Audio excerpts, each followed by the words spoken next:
Wolf, the Swedish technician, is one of the key members of the Payday gang, being a crucial part of the crew ever since Payday the Heist. Since the first game, he's been one of the most popular heisters in Payday history, and hell, he even has a whole DLC pack with his name on. With him being such an important character, it begs the question, why hasn't he had any new voice lines since 2015? I've been looking into this situation for the past few years, and there have been some horrific pieces of misinformation handed out, often from within the community itself. In this video, I'm going to lay out all the information I'm personally aware of, and give you what I'm almost certain is the real reason that Wolf hasn't had new voice lines. Before we get started, however, I do need to point out that while most of this information in this video will have some public evidence to back it up, and I'll link to said information in the description, there are some things that are fairly important to point out, which either come from private conversations I've had with Overkill employees, which out of respect I will not show, or it just comes from an Overkill livestream that hasn't been saved by anyone to my knowledge. So, in those situations, there'll be a big old hearsay in the corner of the screen, and I shouldn't need to say this, but do not harass anyone I mention in this video. There are much better alternatives to harassment that I'll be more than happy to get into towards the end. Now that we've got all that disclaimer bullshit out of the way, let us begin.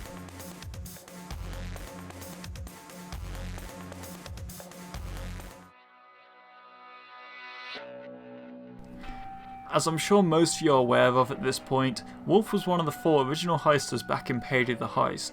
He was voiced by developer and founder of Overkill Software, Andersson. Originally, this casting was only done to help keep the voice acting costs during the development of Payday the Heist as low as possible, as well as allow for more flexibility in recording new lines. During the development process, however, there was an internal vote between Ulf and an external voice actor for the character, which Ulf ended up winning.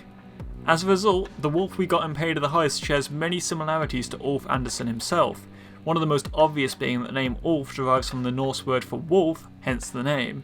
There are also obvious facial similarities, and Wolf's backstory is based on the situation between Grin, the studio that Ulf founded prior to Overkill, and Square Enix during development of the cancelled title Fortress. Even the part about him quote-unquote reenacting scenes from his favourite action movies can be interpreted as the original inspiration for Payday the Heist in the first place. However, during development of Payday 2, due to complications regarding his mental health, Ulf was unable to work on Payday during most of its development. As a result of this, many of Wolf's lines were reused from the first game, though he did get a few new voice lines during the first 2 years of Payday 2, and also lent his voice to the Christmas 2014 track for Payday, The 12 Days of Christmas. Many fans of Wolf were looking forward to the future of Payday 2, hoping for an update to Wolf's voice lines when the time allowed. Unfortunately, 2015 would become a terrible year for fans of Wolf.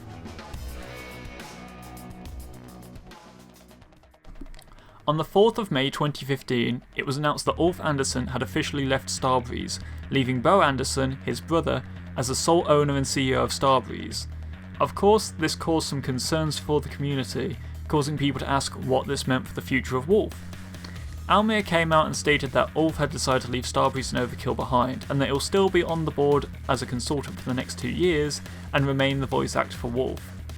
This put the community's fears to rest for the most part, but 5 months later something big happened. October the 15th, 2015. Overkill did the unthinkable. You all know the story by now. Microtransactions were added into Payday 2 during CrimeFest 2015 as quote-unquote free content, despite claims from Almir Listo that Payday would never have microtransactions.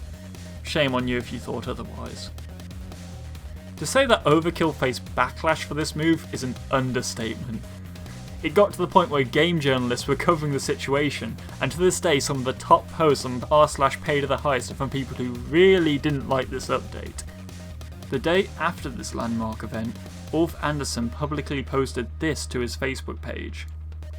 I quote, "A lot of people have been asking about when I will do more voice acting for Wolf. Regrettably, I have to inform everyone that it looks like I won't be. It's sad. The community has been awesome and I had tons of fun both designing Payday 2 and recording Wolf. To this day, Wolf hasn't had a single new voice line since CrimeFest 2015. not even for the Safe House update added a year later. While the other characters had new lines to say in the Safe House, Wolf just reuses his pager lines, which, ironically enough, were some of the few lines not reused from Payday the Heist. The closest Wolf players ever got to new lines were lines added in update 122 for the new medic enemy, which sound... well, you can be the judge of them. It's a fucking medic! It's a fucking medic! It's a motherfucking medic! In addition to this, his appearances in Payday trailers have been odd, to say the least. One of the most notable is the Hardcore Henry Heist trailer, where this jolly good fellow does his very best Wolf impersonation. Hello? Walking clear! You lads are fucking terrible negotiators. Number one, you can't work for Akan. He's pure fucking evil. I'm the good guy, yeah? Number two, I'm giving you the chance. However, even stranger than that trailer is the final live-action video for Payday 2, which is the ending cutscene.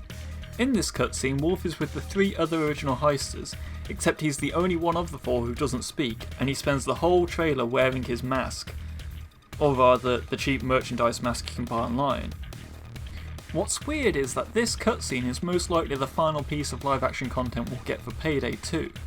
And in such an important cutscene, it's definitely curious that not only did he not have a lookalike like in the Hardcore Henry trailer, but he didn't even get a few lines from Ulf for such a landmark cutscene. Which of course brings us to the present day.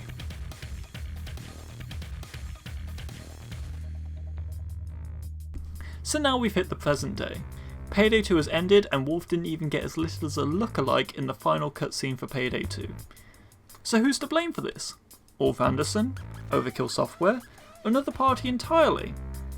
Well, the obvious answer is that the blame lies on whoever was behind the decision to add microtransactions into Payday 2. Considering that Almir Lister and David Goldfarb both publicly claim that Payday 2 wouldn't and shouldn't have microtransactions, this decision appears to be the one that made Ulf stop voicing Wolf, considering he left a day after the announcement of microtransactions. So who was behind this decision? The common narrative that gets passed around was that 505 Games were the ones behind microtransactions in Payday 2. This rumour started due to the video made by Overkill Software for Update 100, where they coincidentally purchased the publishing rights to Payday from 505 Games, and also removed paid saves from circulation in Payday 2. Today, we at Starbreeze signed a historic agreement where we acquired all the rights to the Payday franchise. What this means is that going forward, it's only us and you guys who decide what's going into Payday. To celebrate this momentous occasion, we're doing a couple of things for you guys. We are freeing up the black market. Let me explain what that means. Starting with the next update in Payday 2, any old generation save in the loot drop will stop to drop. Any new generation save going forward will drop completely for free. After this video from Overkill, the general consensus was that this wasn't a coincidence, and that 505 Games were behind adding microtransactions in the first place. Luckily enough, I don't need to pull out any anonymous sources to attempt to debunk this, as there's a public post on the subreddit by Almir himself stating that 505 Games has been a great publisher to them, and that he doesn't want to see people putting the blame on them. If that's not enough, here's Starbreeze CEO Bo Andersson from 2014 stating that they have full control over their products. Can you briefly describe the core business of Starbreeze? Starbreeze has been in the business of making video games for quite some time, and we recently changed towards making digital brands based on video games by ourselves, for ourselves, so we own everything and control everything, which is a big difference from most game developers today. As a side note, for those of you wondering, yes, this does also imply that the poor treatment of consoles is 100% on Overkill Starbreeze. So if 505 wasn't to blame, who is? Well, the simple answer to that is Starbreeze itself. More specifically, the board of directors. They would have been the people that voted on the edition in the first place, and unfortunately, Ulf himself allegedly didn't get much of a say within these talks, with him being a consultant and all. So, what does this have to do with Wolf's voice? Why has he not had a single voice line in 3 years? I propose that what happened during CrimeFest 2015 was a catalyst for an argument between two brothers that all but killed off Wolf as a character. But what evidence could I have to back this up? Surely, as Ulf's brother, Bo Andersson couldn't have forbidden Overkill to give Wolf more voice lines. There's no way he could be petty enough for the past 3 years to not even let Ulf give a single voice line for Payday 2. The real reason is that he didn't have any voice lines because Ulf's vocal cords were destroyed while recording the 12 Days of Christmas song. While a popular theory, this also isn't the case. Ulf Andersson himself has stated that the rumours of him straining his vocal cords were mostly a joke on Simon's part. Yes, I remember hearing about the Christmas song you did last year. Apparently you really injured yourself. No, that was more of a joke, I think, from Simon's part. But it was, you get some, taste the blood and stuff like that. But it's not. Oh God! Taste the blood, Jesus Christ. Yeah, but that's just if you've done any sort of, singing, like rock singing or anything with some heavy disc on it, Screamo. that's what you get. Yeah, you get that kind of blood taste. It's not like you're coughing blood or anything. It tastes blood. But it's good for your cords in the end. You get stronger every time. So. If his word isn't enough for you, here's some footage of him recording some particularly strenuous voice lines for GTFO.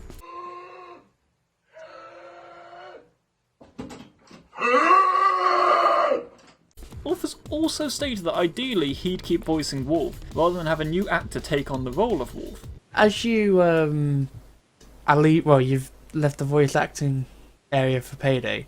Yeah. Is there anybody you would like to replace you? 'Cause I think they said they were looking into finding a separate voice actor for you. I don't know. I think it's gonna be. We asked the same question to Pete Gold, didn't we? Yeah, I think it's gonna be hard. It's always hard not saying that I'm like the best actor in the world, because I'm not. But it's kind of like that character was you, and you don't know who I'm can gonna like miss I think Wolf. because people have played like 2,000 hours or something, some guys, and it's just like Myself. yeah. If it was me, I wouldn't touch it. But I'm sure if you want to do updates, that you'd like to. So I'd rather try to strike a deal with the guy who. I who think did the voicing for it. In addition, he doesn't seem too opposed to humouring the community with a Wolf line every now and then. Positive feedback, so I was amused. Amused or amazed. The combination, amazed. And those guys are like, we'll stand around. Because Overkill believes you cannot spell the C in medic. What? Yeah, they cut out. it's a motherfucking medic. That's the Fucking medic. yeah. The mic probably. Well, I'm gonna blow the mic. Yeah, I they think that's the thing. This, in addition to the fact that he refuses to comment on what's preventing him from voicing Wolf, leads me to believe that there's an external force preventing him from voicing Wolf, and I believe that external force is his brother Bo Andersson. So what can I bring to the table to try and convince you that this is indeed what happened? To start with, on October 17th, 2015, Ulf Andersson made this tweet where he stated that Bro Team Pill looked like the brother he quote-unquote wished that he had, which leads me to believe that something went down between the two brothers around that time. The fact that for the most part everyone involved, including Overkill themselves, don't want to comment on the situation with Wolf makes it really difficult to find any comments regarding the situation. However, I have it on good authority from an unnamed individual that was a part of Overkill in 2018 that you're not allowed to mention Ulf's name within the company, and I quote, especially not when Bo is nearby. In addition, I have a close friend of mine who was going to send a package to Overkill and was specifically instructed to not put Ulf's name anywhere on the package, because if he did, someone at Overkill would get in trouble because of it. Another thing worth mentioning is the Overkill livestream that they did with Random Kenny during Spring Break 2018. During this livestream, Random Kenny, the mad lad that he is, named Ulf when talking about the fact that he doesn't have voice lines.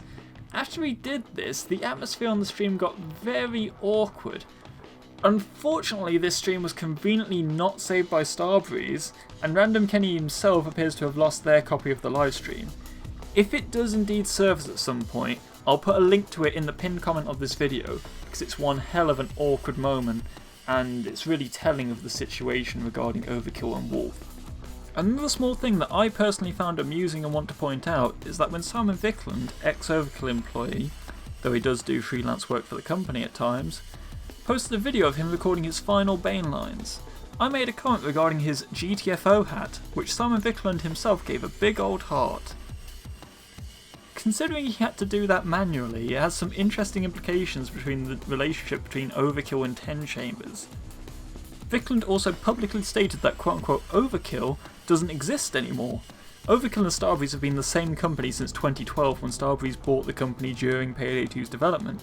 Overkill only exists as a label to make people think it's the same people who made Payday the Heist and Payday 2, even though a majority of the talent behind both of these games are no longer with the company. Which is important to remember, as Payday 2 has evolved in a lot of ways since launch, but it has generally strayed from its original mechanics and design. That's not to say that Overbreeze has done a bad job over the years, but if you came into Payday 2 early on, it's difficult to argue that the game isn't much easier than it was originally, and a lot different, mechanics-wise.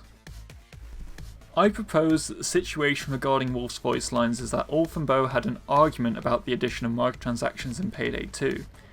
This obviously got very heated and caused a large rift between the two brothers, but the ultimate outcome is that Bo despised Ulf and didn't want to hear Ulf's name ever again, which by extension meant that he didn't want any discussion about Ulf doing more voice lines for Wolf. As the CEO of Starbreeze, and by extension CEO of Overkill due to the fact that they are the same company, Bo had the power to have the final say regarding the character of Wolf. Even if someone within the development team of Overbreeze wanted to give Wolf more voice lines, or even get a replacement voice actor, they wouldn't be able to, due to Bo's disdain for Ulf. Ultimately, this caused Wolf's inclusion within trailers to be sparse, and when he did appear, he wouldn't say a word. Luckily, Starbreeze is more than well aware that killing off Wolf would cause a fair amount of backlash, but since Bo couldn't kill off Wolf, he left him as a shell of a heister, with a much lower number of voice lines compared to the rest of the cast. That said, I would like to address Wolf's ending in the Rumours and Stories cutscene. Whoever at Overkill managed to get this reference to GTFO into Payday 2, you're a personal hero of mine. I don't know if they snuck it past Bo or what, but obviously I'm not going to go around asking Overkill employees given the situation right now. I want to say that whoever did get this reference in is a top tier lad. But, given that Wolf will never get new voice lines, what can we as individuals do about it?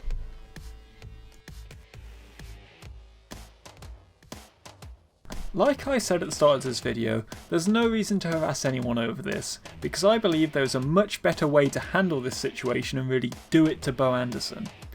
All I'm going to ask you to do is to check out the title GTFO, Ulf's upcoming game currently set to be released in spring 2019.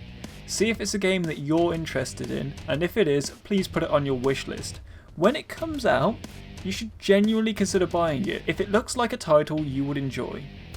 10 Chambers is made up of some great talent, most of them ex-Grin and Overkill employees.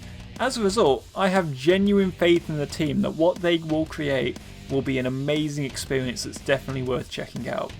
The number one thing that would make Bo Andersson upset is if GTFO is a huge success. In addition, the success of GTFO would be extremely beneficial to Ulf and the people at 10 Chambers and would allow them to work on even more amazing projects in the future. Nothing would make me personally happier than seeing 10 Chambers succeed. If you have the time, I recommend listening to the Push to Talk podcast where they had Ulf as a guest. Listening to the podcaster's research, I got the impression that Ulf knows a lot about how to design a great game with fun mechanics, and the guy's just generally a very down-to-earth and chill person. As I'm basically telling you guys to vote with your wallet already, I'm sure you're expecting me to say that you should boycott Starbreeze. Their CEO is literally the devil, guys. Don't support their business practices.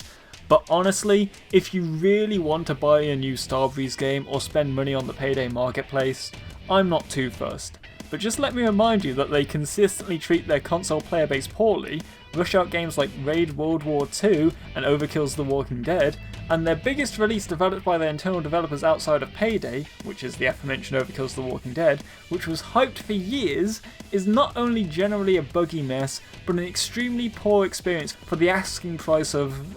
actually, let me look this up. $46.50 in BritBox! Hell, if Overbreeze goes bankrupt, I'm sure that Bo can find a career in comedy, because that's a massive fucking joke. If you want to boycott Starbreeze products, go ahead, but let's be completely fair here. All that takes is not buying games of poor quality for insane prices. In addition, Starbreeze already seems to be in a tight spot according to this thread posted while I was scripting this video, showing their current stocks. Allegedly, Bo had to sell some of his own stocks at record low prices due to the failure of Overkill's The Walking Dead. Heck, maybe the apostrophe in that game's title isn't actually denoting the possessive form of overkill, it might very well be denoting the contraction of the words overkill is. As a result, I'm sure Bo will really want you to purchase some Starbreeze products, but, to quote an ancient philosopher, your opinion, my choice. Thanks for watching.